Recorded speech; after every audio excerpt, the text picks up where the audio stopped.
Espíritu Santo, te damos gracias por este momento. Te damos gracias por este día muy especial, Jueves Santo, día en que nuestro Señor Jesucristo instituye la Eucaristía, es decir, el sacramento donde Él quiere quedarse, donde quiere permanecer con el hombre, hacerse comida, una comida que responde a las necesidades más profundas existenciales del ser humano. Porque cuando todo ser humano experimenta ansiedad, pero esa ansiedad la podemos traducir por el hambre que experimenta nuestro ser, el hambre que experimenta nuestro corazón, el hambre a veces afectiva, emocional, el hambre que experimenta nuestra alma, el hambre que experimenta nuestro mismo espíritu. Es decir, todo nuestro cuerpo forma una integralidad. Y Jesús responde porque Él sabe que el hombre no solo, como Él lo dice en el desierto, no solo de pan vive el hombre, sino de toda palabra que sale de la boca de Dios. Pero hablando del pan en cuanto a la realidad material que todos los días nosotros necesitamos desde el punto de vista físico, biológico. Pero cuando Él habla del pan de vida, de su cuerpo sacramental e eucarístico, está hablando de que el hombre necesita no solamente de ese pan biológico para subsistir, sino de una realidad que trasciende su misma humanidad, que lo lleva al encuentro profundo con la plenitud de su vida, que es Dios. A eso se refiere y a eso responde nuestro Señor Jesucristo. Yo creo que tenemos que por obligación referirnos al capítulo 12 del libro del Éxodo, cuando se habla de los panes sin levadura, 12:15.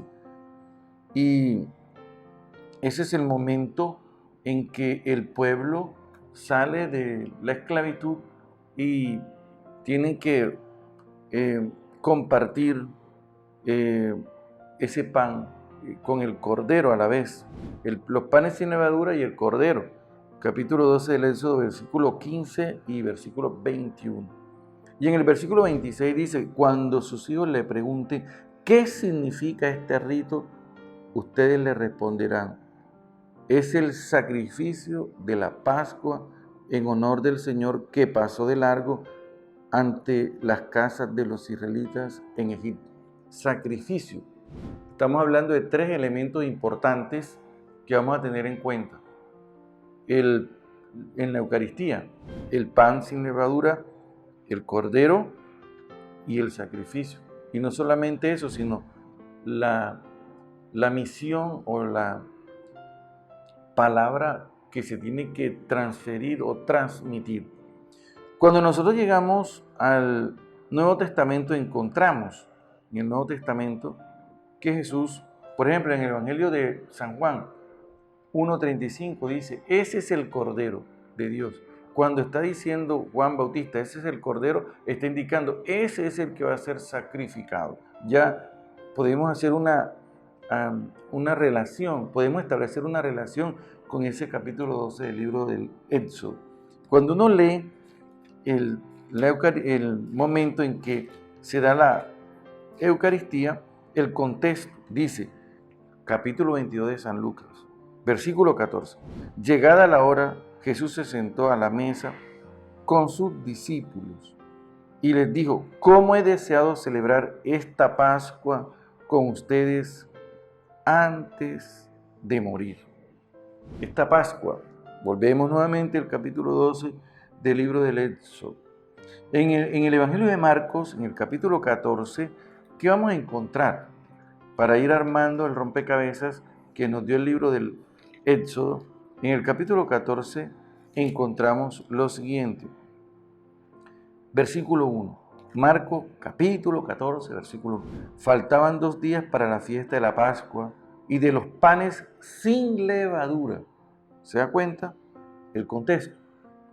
Pero si nos vamos para Mateo 26:17, el primer día de los panes sin levadura, y luego nos trasladamos al Evangelio de Marcos, capítulo 14, versículo 12. Aquí se van a unir dos cosas. El primer día de la fiesta de los panes sin levadura cuando se sacrificaba el Cordero Pascual. Sus discípulos le preguntaron, ¿dónde quieres que vayamos a prepararte la cena de Pascua? Ese es el contexto. Y en ese contexto, nuestro Señor Jesucristo institucionaliza la Eucaristía. Ahora me voy a ir. ¿Cómo nace este sacramento?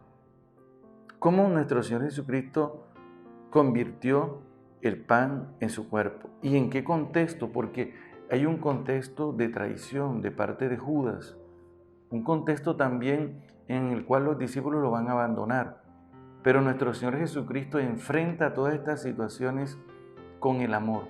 El amor transforma todas esas realidades de violencia en unas realidades que hacen que el hombre cada día evolucione mucho más. La Eucaristía es precisamente el encuentro del amor de Dios que se derrama en nuestros corazones. Jesús, nuestro Señor, hubiese puesto a Judas en público y los discípulos, Pedro preguntó, ¿quién es el que lo va a traicionar? Le preguntó el discípulo amado, dile que diga el nombre. Y si Jesús hubiese dicho el nombre del discípulo amado, Pedro hubiese cobrado venganza. Pero nuestro Señor Jesucristo no lo hace. Él, toda esa violencia que viene contra Él, la asume y la transforma en un acto de amor. Ahora, la Eucaristía nace, a mí me gusta que meditemos, por ejemplo, en el Evangelio de San Juan, en el capítulo 6, versículo 11, dice que Jesús tomó los panes, dio gracias.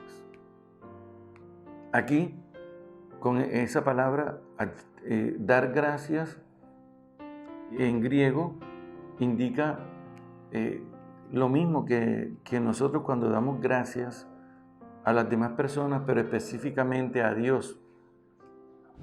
Y de ahí viene la palabra Eucaristía, Eucharistos, en griego.